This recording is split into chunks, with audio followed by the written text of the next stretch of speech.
안녕하세요. 저는 작년 겨울 모든 결혼 생활을 청산하고 싱글의 삶으로 돌아온 33 여자 직장인입니다. 이곳에서 여러 사연들을 듣다 보면 가장 많이 생각하게 되는 문장이 하나 있는데요. 바로 있을 때 잘하라는 겁니다. 흔히 하는 말이지만 사람들은 간혹 자기 옆에 배우자가 얼마나 소중한 존재인지 망각하는 것 같아요. 그리고 나중에는 떠나간 버스를 붙잡으려 하는 실수를 범하기도 하고요. 한때는 배우자였던 그 인간도 딱 그 꼴이었습니다. 떠나간 버스인 저를 붙잡으려 해봤자 이미 그 인간의 속내를 알게 된 저는 그 사람의 진심이라는 말을 믿을 수가 없겠더라고요.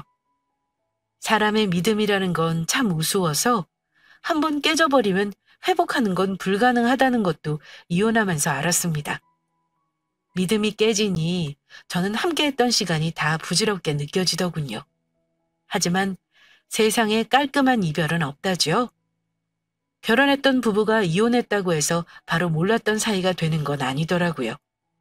결혼 여부와 상관없이 남녀 간의 이별은 찌질하기도 하고 구질구질하기도 합니다. 서로 너무나 사랑해 사귀던 커플도 헤어졌다 붙었다를 반복하기도 하고요. 그런데 제 경우 이혼하고 나서도 남편과 그 가족이 구질구질하게 매달리는 바람에 한동안 애를 먹기도 했습니다. 이미 떠나간 버스 붙잡으면 뭐 하나요? 옆에 있을 때 잘했어야죠. 이혼 후에도 저를 찾아와 매달리던 그 사람 옆에서 시어머니가 저한테 했던 말이 아직도 가끔 떠오르면 소름이 돋기까지 합니다. 이혼하고 나서도 땅을 치며 후회한다는 말로 저를 괴롭게 하며 재혼하자고 조르더니 한 번은 자기 어머니까지 대동하고 와서 징징거린 적도 있습니다. 저에게 이혼이라는 건 이보다 더 사람이 싫어질 수 있을까 하는 걸 느껴본 경험이었네요. 예, 이혼이라는 거 이미 했다고 해서 다시 합치지 못하는 법이라도 있다니? 이제와 이러는 거 싫다는 마음은 이해하겠지만 그래도 너랑 몇 년 동안 인연이 있던 우리 아들 아니냐. 구간이 명간이라는 말 알지? 나중에 엄한 사람 만나서 뒤통수 맞느니 너를 제일 잘하는 우리 아들이 그래도 제일 나을 거다. 긴 말 안 할 테니까 합치는 거 잘 생각해봐. 그래도 우리 아들이 네 친정아빠한테는 아들같이 잘하던 애 아니냐. 네가 이러는 건 배은망덕한 거야. 구간이 명간이라는 말까지 운운하며 재결합을 종용하던 전남편 어머니에게 저는 일침을 날렸습니다. 정말 못 들어주겠네요. 어머니가 뭔데 이미 남남인 우리 사이에 감나라 배나라 하시는 건데요. 그리고 아들같이 잘했다는 개똥 같은 말 하지 마세요. 그리고 배은망덕이라뇨. 저 어머니가 아들한테 우리 아빠 욕하고 잘하지 말라고 대놓고 뭐라 하셨던 거 다 알아요. 배은망덕은 제가 하고 싶은 말이거든요. 그딴 소리 할 거면 다시는 저 찾아오지 마세요. 오늘 이후로 한 번만 더 찾아오거나 이런 일 있으면 그때는 정말 공권력 동원해서 고소할 테니까 그런 줄 아시고요. 이혼하고 나서까지 저에게 들러붙는 두 모자를 저는 그렇게 힘겹게 떼어냈습니다. 결혼 생활은 꼴랑 1년 남짓이었고 전 남편과 사이에 당연히 아이는 없었습니다. 남편과 연애는 5년이나 했어요. 연애 길다고 결혼에 잘 사는 거 절대 아니라는 거 제가 산 증인인데요. 제가 남편과 결혼 결심했던 가장 큰 이유가 저 결혼 전 엄마 돌아가셨을 때 힘들어하던 저 보듬어 준 게 남편이라는 이유가 가장 컸습니다. 그때는 정말 저한테 잘했고 예의 바르고 혼자 남게 된 우리 아빠에게도 잘하려는 그런 사람이었어요. 그런 모습 보고 결혼 결심했고요. 결혼할 때 남편 집안 형편이 별로여서 도움 받지 말고 결혼하자기에 저도 그렇게 하면 시댁 간섭 덜 받을 것 같아서 좋다고 했습니다. 그런데 친정아빠는 제 힘으로 결혼하겠다는 거 별로 안 좋아하셨어요. 하나밖에 없는 딸 시집 보내면서 다 해주고 싶어 하셨습니다. 김서방이 못 해오면 네가 해가면 되지 뭘 그리 복잡하게 생각하고 그래? 아빠가 너 집이랑 자랑 다 해줄 수 있으니까 모자랄 거 없이 해가라. 네 엄마도 그걸 원할 거야.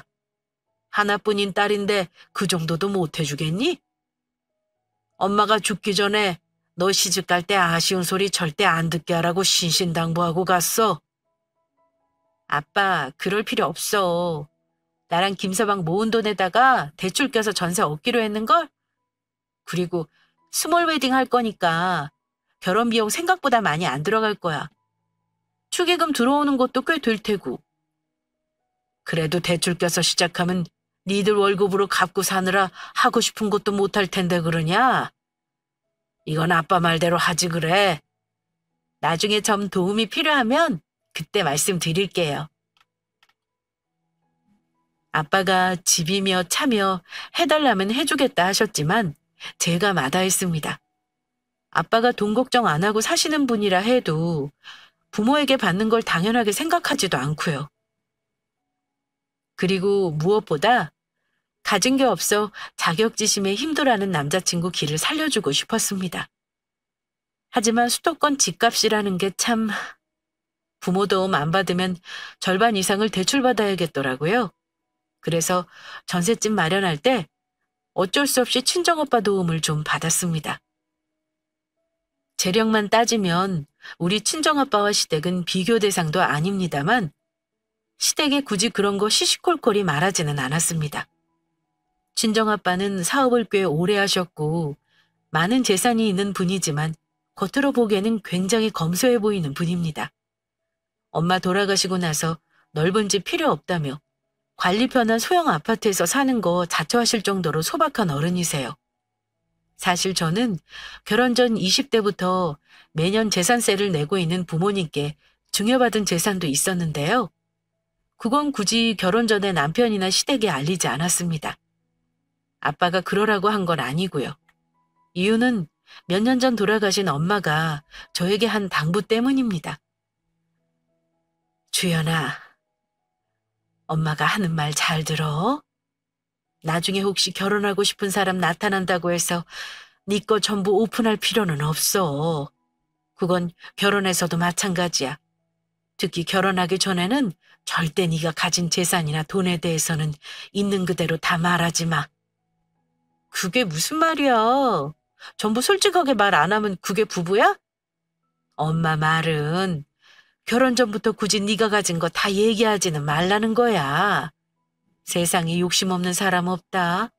아무리 순수한 사이라고 해도 돈이 끼어들면 달라지는 거야. 살다 보면 차근히 다 하게 될 텐데 애초부터 사람 진심 헷갈리게 오픈할 필요는 없다는 거지. 그리고 엄마가 살아보니까 그래.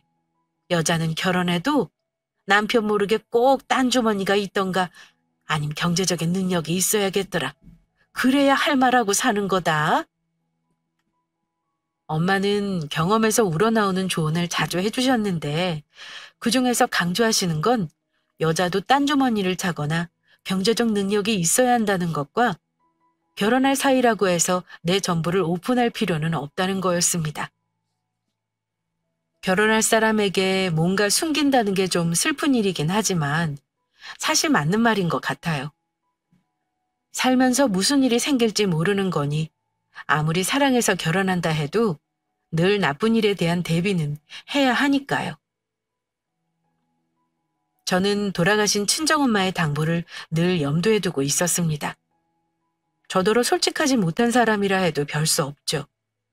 결혼할 사람을 못 믿는다기보다는 굳이 제 조건을 우위에 놓아서 저를 진실되지 않게 대하는 게 싫기도 했습니다. 결혼할 때 큰 문제는 없었지만 누구나 겪는 자잘한 다툼이 없지는 않았습니다. 남편 어머니도 별 수 없는 시어머니였는지 혼수나 예단에 욕심을 내시기도 했고요. 저 엄마 돌아가신 게 마음에 걸리셨는지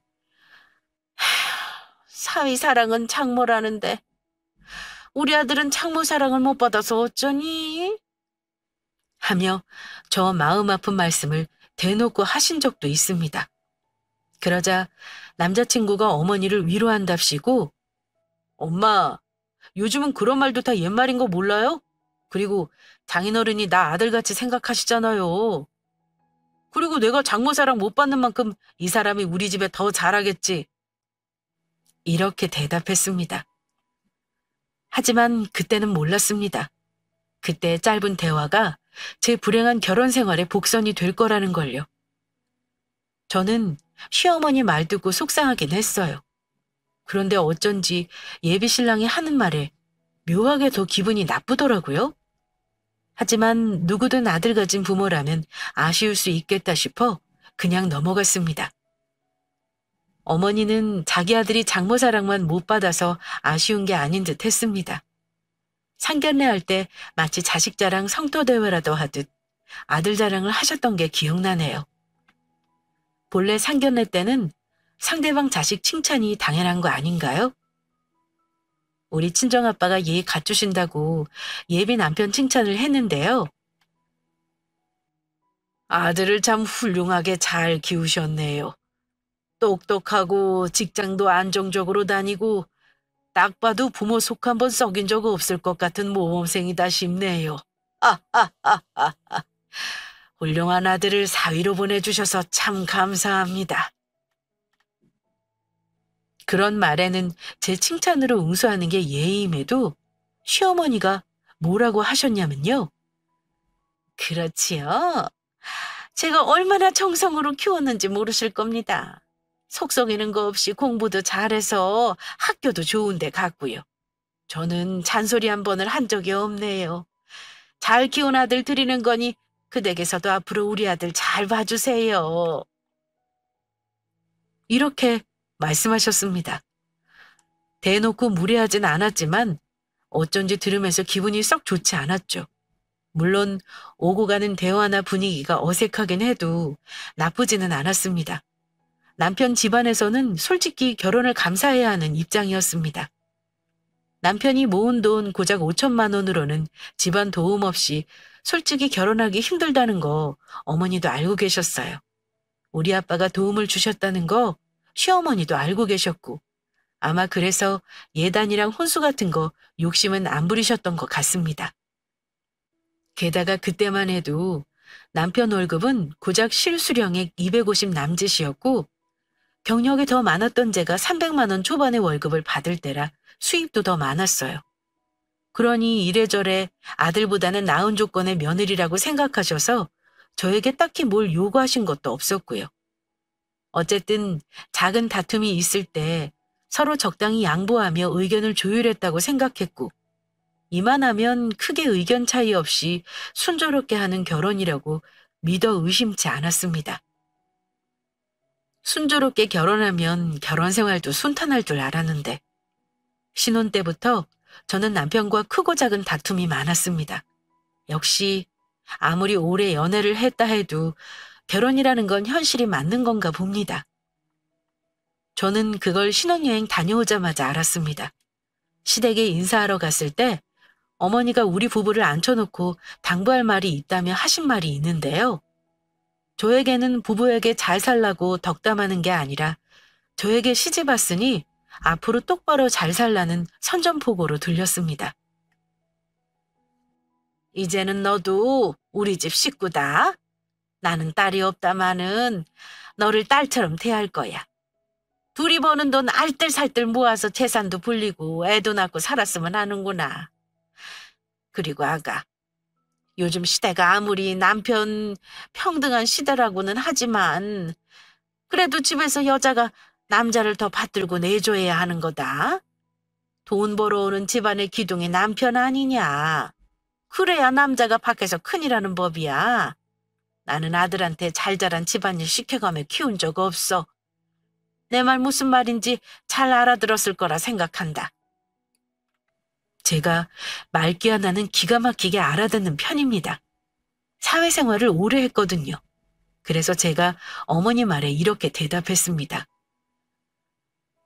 어머니, 돈 벌어오는 사람이 집안의 기둥이라면 우리 집안은 기둥은 저네요. 왜냐면 제가 어머니 아들보다 훨씬 월급이 많으니까요. 그럼 큰일도 제가 하는 셈이니까 내조 잘하라는 말이나 살림 잘하라는 말은 저 말고 어머니 아들한테 하셔야죠. 그렇지 여보. 내 말 맞지? 그랬더니 남편이랑 어머니가 똥 씹은 표정이 되더라고요. 너는 시어머니가 하는 말을 무슨 말인지 몰라서 이러니? 지금 나랑 말장난하자는 거야? 네 남편한테 잘하라는 말을 어찌 그렇게 알아듣는 거니? 어머니도 참. 아까 그러셨죠? 저를 딸처럼 대하신다면서요. 어머니는 딸 시집 갔는데 밖에서 개처럼 일해서 돈도 벌고 집에서는 남편한테 종년처럼 떠받들고 산다고 하면 기분 좋으시겠어요? 그랬더니 어머니와 남편 둘 다 아무 말 못하고 입만만 쩍쩍 다시긴 했습니다. 그 신랑이가 있고 나서 알았습니다.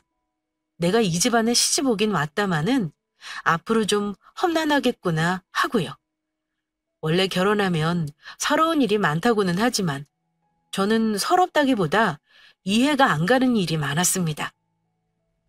결혼해서 처음 맞는 친정 아빠 생신 때 저는 아빠 모시고 집에서 제 손으로 음식 해드리고 싶었지만 아빠가 김서방 아직은 불편할 수 있다면서 간단히 외식하자길래 아빠 말대로 밖에서 외식했습니다.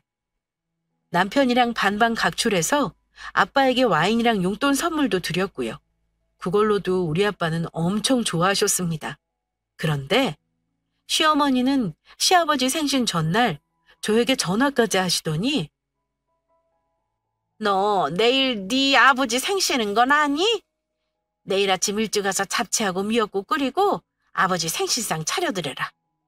이러시길래 어머니 내일 저 출근해야 하는데요. 아침에는 못 가니 저녁 때 외식으로 해야겠네요. 이렇게 대꾸했습니다. 그랬더니 어머니가 하시는 말씀이 결혼하고 시부모 첫 생일은 며느리가 챙기는 거 몰라?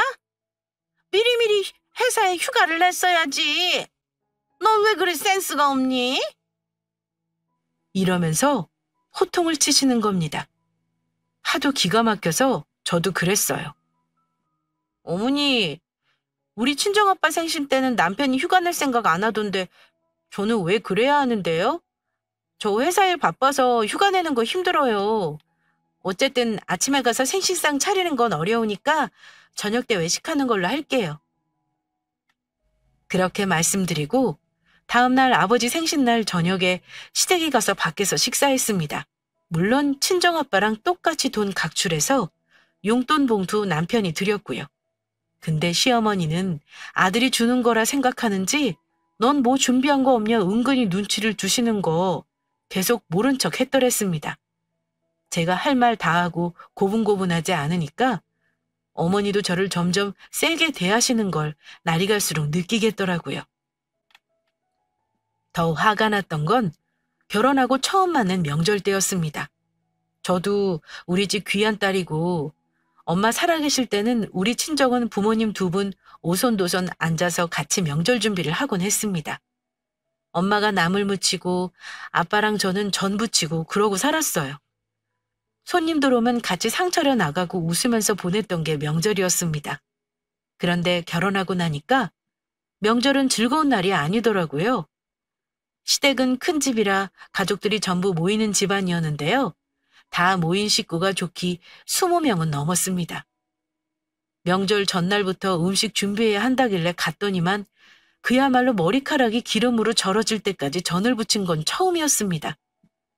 명절 당일에도 시어머니 대신 주방에 들어앉아 나물 부치고 고기 데우고 과일 깎아내고 허리 한번 못 펴고 일을 한 것 같습니다. 그동안 남편은 뭐 했냐고요? 제가 하도 힘들어서 설거지라도 시킬라 치면 시어머니가 부엌으로 들어오는 남편에게 이러십니다. 나는 너 이런 거 시킨 적 없다. 일할 사람이 있는데 네가 지금 부엌에 왜 들어와? 다른 가족들이 보는데 뭐라 하겠니? 너는 나가 있어. 어머니가 이러면 남편은 또 머리를 국적거리며 도로 나갑니다. 일할 사람이 있다라. 어머니가 말한 일할 사람은 저였죠. 결혼하고 처음 보내는 명절이라 정신없이 시키는 거 하긴 했지만 가만 생각하니까 이건 아니다 싶었어요. 결혼은 서로 의지하고 살려고 한 건데 결혼하고 나서는 전 오히려 정말 너무 힘들어졌고 남편은 오히려 몸도 편해지고 마음도 편해서 살까지 쪘으니까요. 그래서 남편에게 대차게 말했습니다. 나는 당신네 집에 이렇게 하려고 당신이랑 결혼한 거 아니거든? 내가 팔려온 것도 아닌데 왜 이렇게 힘든 건지 모르겠다. 원래 결혼하면 초반에는 힘든 법이야. 전혀 다른 환경에서 살던 둘이 같이 사는 건데 서로 맞춰가는 거지. 맞춰가는 거라고? 글쎄, 나는 당신이 나한테 맞춰준다는 생각 전혀 들지 않아. 당신의 가풍을 일방적으로 강요당하는 것 같아서 힘들 뿐이라고. 나 앞으로는 이렇게 못해. 못하다니, 뭘 못하겠다는 거야? 남편은 정말 모르겠다는 듯한 얼굴로 물었고, 저는 한숨을 쉬며 말을 이어나갔습니다. 당신도 참 답답하다. 그동안 당신 어머니가 나한테 무슨 말을 했는지, 내가 당신네 집에서 어떻게 며느리 노릇했는지 내가 힘든 거 정말 몰라서 그러는 거야? 나는 결혼이 여자한테 이렇게 손해나는 짓인지 몰랐어. 똑똑히 알아도 나는 당신이 우리 아빠한테 사위 대접 받는 것만큼 나도 대우받길 원해. 그러니까 나도 앞으로는 당신이 하는 만큼만 할 거야. 알겠어? 그래. 뭐 그런 것 때문에 화난 거였어? 그렇다면 당신 마음대로 해. 남편은 의외로 하고 싶은 대로 하라며 고개를 끄덕끄덕 하더군요. 하지만 그 일 있고 나서 얼마 후 이전과는 비교도 안 되게 본격적으로 험난한 시집살이가 시작된 계기가 있었습니다. 남편이 운 좋게도 결혼 전 이직 준비를 하려고 이력서를 넣었던 곳에서 연락이 와서 이전 직장보다 좋은 조건에서 일할 수 있게 되었거든요. 부부에게 좋은 일이 왜 험난한 시집살이의 계기가 되었는지 의아하실 겁니다. 문제는 남편이 이직하면서 월급이 같이 올라 저보다 30만 원 정도를 더 받게 되었다는 데 있었습니다. 돈 더 받게 되면 정말 좋은 거 아니냐고 하시겠죠? 물론 저도 남편이 좋은 조건의 직장으로 이직한 거 축하해줬고 월급 많아진 것도 좋았습니다. 그런데 남편 이직을 축하한다며 시댁 식구들과 식사하는 자리에서 정말 기가 막힌 말을 들었습니다. 시어머니가 남편을 한껏 치켜 세우면서 저한테 이런 말씀을 하시는 겁니다. 예, 이거 봐라. 우리 아들 능력이 얼마나 좋으면 회사에서 월급을 더 줘가면서 데려오려고 했겠니? 이제 월급도 너보다 많이 받게 되었다며? 이제는 네가 우리 아들보다 더 버니 대접받겠다는 말은 못하겠구나. 우리 아들이 더 많이 버니까 너도 그만큼은 대우해줘야지 않겠니? 그랬더니 옆에서 남편이 어머니 입을 막기는커녕 한술 더 떠서 이런 말을 했습니다. 엄마, 그냥 많은 게 아니라 내가 이 사람보다 훨씬 많이 받는다니까요. 나도 이제 앞으로는 와이프한테 대접 좀 받으려나? 보통 돈 많이 벌어오면 반찬부터 달라진다던데. 앞으로는 나 그동안 못 얻어먹었던 아침밥도 좀 얻어먹을 수 있겠네? 두 모자가 하는 대화 들으니까 너무 기가 막히는 거예요. 그니까 월급 더 받는 아들한테 똑바로 대우해주라는 거잖아요. 어머니, 누가 들으면 저보다 몇백만 원 더 벌어오는 줄 알겠어요. 고작 30만 원 더 벌어오는데 저도 야근하면 그것보다 더 벌어요. 당신도 그래. 아침 먹고 싶으면 먹고 싶은 사람이 챙겨 먹어야지. 나보다 회사도 가까운 사람이 지금 나한테 얻어먹을 생각을 해? 예. 그래도 우리 아들이 더 버는데 너보다 버는 만큼은 대우해 줘라. 아들, 너는 이제껏 아침도 못 얻어먹고 다닌 거야? 아이고, 이 못난 놈아. 나는 너 키우면서 한 번도 아침 안 챙겨준 적 없다. 앞으로는 챙겨 먹고 다녀. 어머니, 저는 싫은데요. 저 아침까지 챙기려면 1시간 먼저 일어나서 준비해야 해요. 그럴 시간이 어딨어요? 정 먹겠다면 그냥 토스트나 시리얼 먹고 가면 되죠. 전 못해요. 너는 어째 한 번을 알았다고 고분고분 대답한 적이 없는 거냐? 암튼 앞으로는 밖에서 큰일하는 우리 아들 잘 챙겨라. 나도 2번 말하는 거 싫으니 알아서 잘하도록 해. 더 대꾸했다가는 싸움 날 것 같아서 가만히 있었지만 저는 어이가 없었습니다. 나중에 저보다 100만 원이라도 더 벌었다가는 무슨 하녀 노릇하라고 시킬 것 같았습니다. 그러다가 일이 터진 건 그 다음 시댁 방문했을 때였습니다.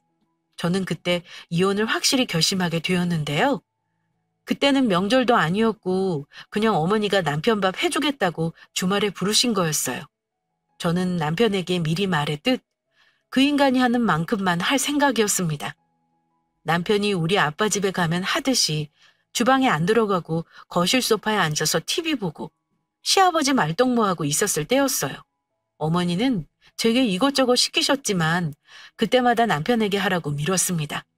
어머니는 부엌에서 밥상 내가라고 부르시길래 제가 남편에게 시켰습니다. 여보, 어머니가 상 내가래. 당신이 가져와. 저는 모른 척 남편에게 상을 내오라 했고 핸드폰만 만지작거렸습니다. 그랬더니 시어머니가 대번에 심기가 불편해 하시더군요. 제가 손가락 까딱가 나고 앉아있는 거 보고 남편도 어쩔 줄 몰라 했고요. 너는 시어미 말이 우습냐? 너 오늘 대체 왜 이러니? 내가 너한테 시켰지 네 신랑한테 시켰어? 제가 들은 척 만척했더니 남편이 재촉하더라고요. 여보, 그렇다고 나한테 시키면 어떡해. 빨리 어머니 말 들어. 그럼 같이 상 차리던가. 다 같이 먹을 건데 왜 나랑 어머니만 이래? 당신네 집안은 가만 보면 여자만 몸종이야. 내가 지난번에 말했지. 나도 당신이 하는 만큼만 하겠다고. 얘, 밥상 한번 내가는 거에 이리 토를 달고 그래. 얼른 가져가지 못해? 드디어 폭발하신 어머니는 노발대발 버릇없다며 화를 내셨고 남편 역시 저더러 피곤한 페미니스트라는 둥 이런 여자인 줄 몰랐다는 둥 아주 선 넘는 말을 하더군요. 결국 저는 밥 안 먹고 자리를 박차고 일어났습니다. 그대로 집에 왔는데 남편이 씩씩거리며 따라와서 하는 말이 제가 자기네 집에 시집와서 분란을 일으킨다는 겁니다. 화가 난 저는 남편에게 물었습니다. 나 앞으로 당신네 집에 정말 가기 싫거든? 둘 중에 하나 선택해. 나랑 이혼할래? 아니면 당신 어머니랑 연 끊을래? 그랬더니 이 사람이 대번에 야, 내가 우리 부모님하고 왜 연을 끊어? 절이 싫으면 중이 떠나야지. 그렇게 우리 어머니가 싫고 며느리 노릇하기 싫으면 당신이 나가. 이러고 소리를 지르더군요. 그래? 당신 오늘 한 말 나중에 후회하지 마라. 후회는 너나 하지 마. 나야말로 너랑 결혼하고 나서부터 진짜 피곤하다. 남편 말 듣고 나니까 이 결혼을 굳이 지속해야 하나 싶었습니다. 저를 남편 떠받들라고 시키는 시어머니도 그렇고 남편에게도 그렇고 전혀 존중받는 느낌이 들지 않았어요. 그래서 이혼하기로 그때 마음 먹었습니다. 원래 결혼하고 나서 서로의 본 모습을 알게 되는 거라지만 저는 결혼 전에는 정말 몰랐습니다. 하나도 티가 안 났어요. 이런 거 결혼 전에 알고 피해갈 수 있다면 왜 그 많은 부부들이 이혼하겠어요? 결혼하고 나서야 콩깍지가 벗겨지고 본 모습을 본 후에야 후회하는 거죠. 저는 결혼이라는 건 부부가 서로 부족한 점을 채워주고 서로 사랑하며 온전한 가정을 꾸리는 거라고 믿기에 그 믿음이 깨지면 결혼 생활을 지속할 수가 없다고 생각합니다. 남편도 갈라서자는 말을 했으니 저도 그날 크게 다툰 이후로는 줄곧 이혼을 알아보았습니다. 소송이혼, 협의이혼 다 알아봤지만 결혼 1년도 안 된 시점에다 애도 없으니 서로 깨끗이 협의이혼하는 게 좋을 것 같아서 미리 서류를 준비해뒀습니다. 남편과는 완전히 냉전중이었고요. 며칠 서로 투명인간 취급하면서 지내는 그 와중에 기어이 부부싸움이 또 일어나고 말았습니다. 남편은 냉전 기간 동안 엄청 퉁퉁거렸어요. 집에 들어오면 미간을 잔뜩 찌푸리는 건 물론 자기 물건을 툭툭 던지기까지 했고요. 한마디로 저보다 돈 조금 더 버는 회사 다닌다고 기고만장했습니다. 저는 그 꼴이 눈에 거슬렸지만 참은 겁니다.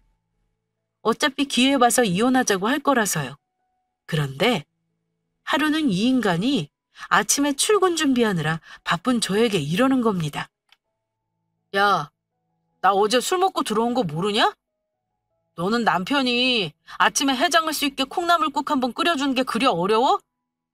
나 속 쓰려서 이대로는 출근 못하니까 냉장고에 있는 국 데워서 간단히 아침상 차려줘. 이 인간이 돌았는지 냉전 중에 저한테 아침상을 차리라는 말을 하는 겁니다. 당연히 대차게 거절했죠. 간단히 차릴 수 있는 거니까 당신이 좀 하지 그래? 난 지금 출근 준비하는 거 안 보여?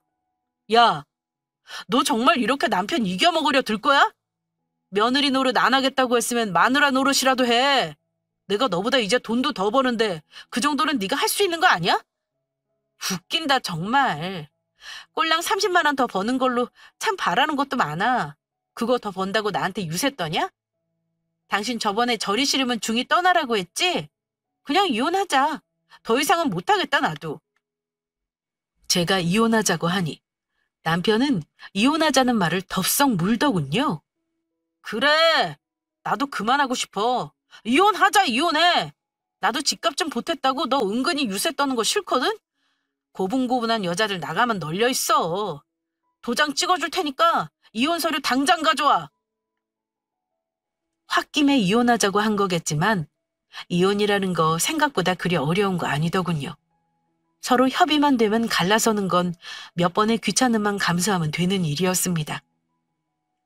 가슴 아파하실 아빠한테 말하는 게 참 어려웠지만 아빠는 생각보다 담담하게 제 선택을 인정해 주셨습니다.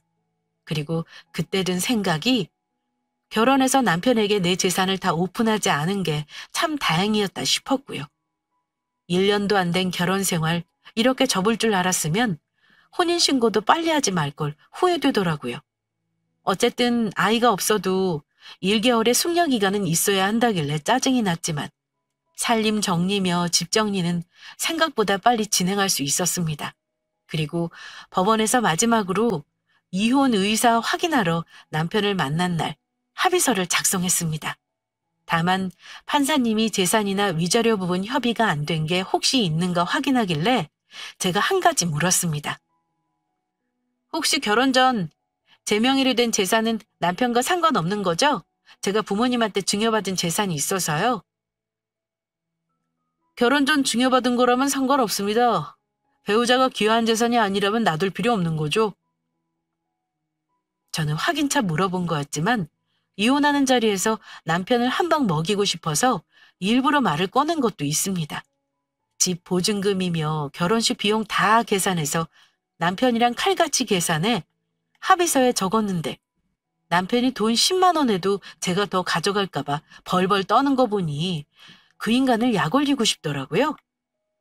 그 인간은 제 입에서 증여받은 재산이라는 말을 듣자마자 놀란 얼굴이었습니다. 이미 이혼은 돌이킬 수 없는 일이었고 이혼 의사 확인서를 교부받은 후 법원에서 그 인간과 저는 남남이 되었습니다. 각자 서로 짐 정리하기로 하고 헤어지려는데 남편이 아니나 다를까 이러더군요. 너 아까 증여받은 재산 얘기는 뭐야? 너 나 모르는 재산 있었어? 혹시 너 결혼해서 우리 공동 생활비로 뭐 투자하거나 그런 건 아니고? 듣고도 몰라? 증여라고 증여. 나 결혼 전에 우리 부모님한테 증여받은 건물이 있거든? 시세가 한 10억 정도 되려나? 내가 아직 여력이 안 돼서 우리 아빠가 월세랑 건물 관리는 해주고 계셔. 아직은 때가 아닌 것 같아서 당신한테 말은 안 했을 뿐이고. 당연히 당신이라고 상관없는 재산이니까 신경 꺼.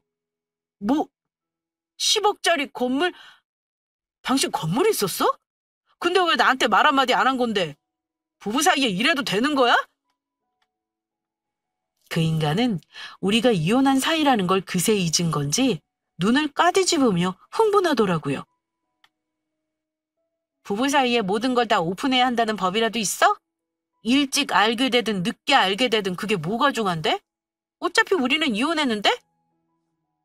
야, 내가 그거 알았으면 너랑 이혼했겠냐? 너는 왜 남편이 나를 못 믿고 속인 건데? 아, 나 그것도 모르고 이럴 줄 알았으면 이혼하지 말걸.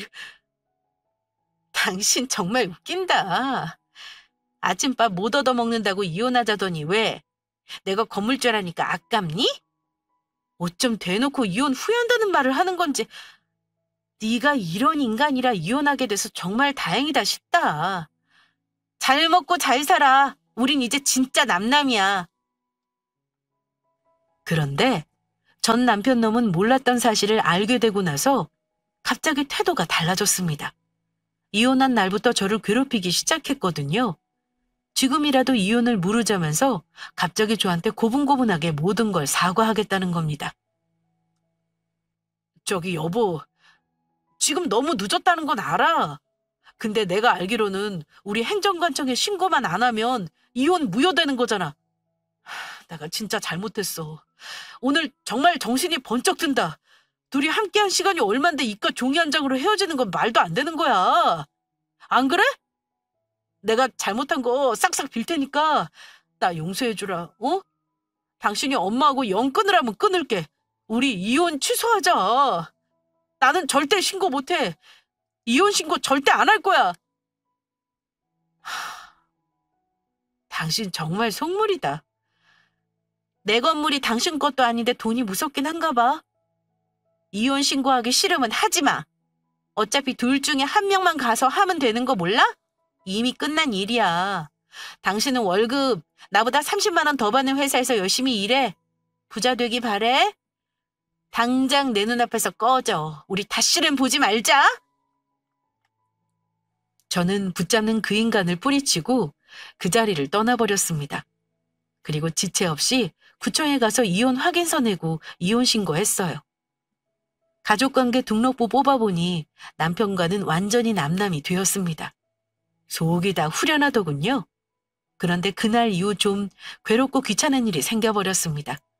매일같이 남편이 문자질에 전화질에 계속한다는 소리가 자기는 이혼을 못 받아들이겠다는 겁니다. 저를 달래기도 하고 협박하기도 하고 정도가 좀 심하다 싶어 이걸 경찰에 신고해버릴까 고민하고 있었는데요. 고민이 무색하게 우리 친정집에 어머니랑 전 남편 놈이 연락도 없이 쳐들어왔더군요. 오죽 못난 인간이면 자기 뜻대로 안 되니 엄마를 앞세우고 오겠어요? 게다가 무슨 말을 할지 뻔히 예상이 되었기에 이 상황이 참 우스웠습니다. 대체 이혼한 며느리한테는 왜 오신 건데요? 빨리 용건만 말씀하세요. 저 딱 10분 드릴게요. 그러자 시어머니가 제 손을 덥석 잡으면서 하시는 말이 예, 너는 왜 재산이 있는 거를 우리한테 말을 안 한 거니? 그랬으면 내가 너한테 얼마나 잘했겠니? 응?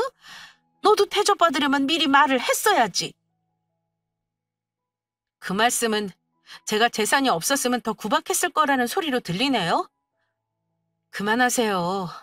이제 와서 두 사람 저한테 이런다고 제가 맘 돌 일이 없는 거 아시죠? 이 건물이 아들 거 될 뻔했다고 생각하시나 본데 같이 살았어도 남편은 어차피 권리 없어요. 법적으로 증여받은 재산은 남편한테 나눠줄 이유가 없는 거라고요. 아시겠어요? 그래도 오래 같이 살았으면 이혼할 때 나눠준다던데? 부부로 살았는데 우리 아들도 절반은 권리 있는 거 아니냐? 그럼 이혼할 때 우리 아들한테 나눠줘야 하는 게 맞는 거잖아. 뭐 이런 날강도 같은 심보가 다 있나요? 이쯤 되니 아예 속내를 감출 생각도 안 하시더군요. 어머니, 10년을 살아도 증여받은 재산은 배우자한테 안 나눠주는 거예요. 법적으로 그쪽 집안은 권리가 없다고요. 어머니는 너무나 아쉽다는 얼굴이었고 남편은 악어의 눈물까지 흘리며 제게 매달리고 징징댔습니다. 더 이상 안 되겠다 싶어서 저도 마지막이라고 충고했습니다. 지금 이거 다 녹음했어? 내가 경찰에 신고하길 원해? 정신적 피해보상 청구하면 나한테 돈 줘야 할걸? 그러게 있을 때 잘하지 그랬어. 그랬으면 건물이 네 건 아니지만 건물주 마누라는 데리고 살 수 있었잖아. 여보, 그러니까 나한테 마지막 기회 좀 달라니까. 그래 얘, 우리 아들이 이렇게까지 하는데 그냥 이혼 취소하고 다시 잘 살아보는 게 어떻겠니? 정말 북치고 장구치고 모자가 하는 듯이 마치 사기당 같았습니다. 지금 우리 아빠 오시고 계세요. 제가 경찰 불러야 그만하시겠어요? 당장 돌아가세요. 저 이제는 그냥 안 넘어갑니다. 다시는 저 찾아오지 마시고요. 저는 두 사람에게 단호히 말하고 집으로 돌아왔습니다. 뒤에서는 둘이서 뭐라 대화를 주고받았지만 알 게 뭡니까?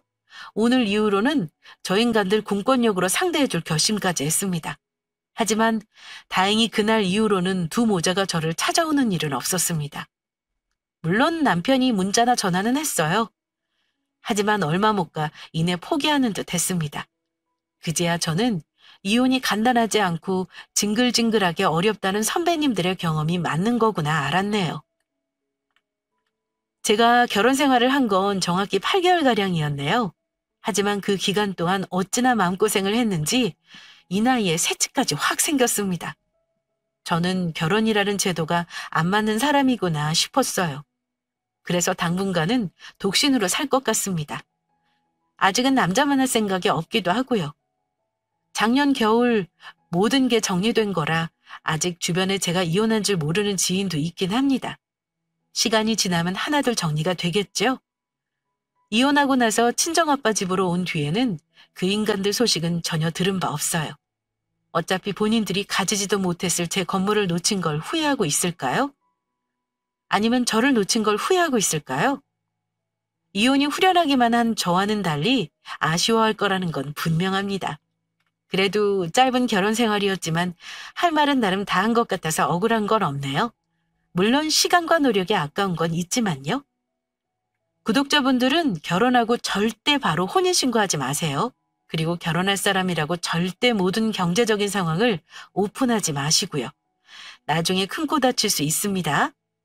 제가 경험으로 깨달은 거니 도움이 되었으면 합니다.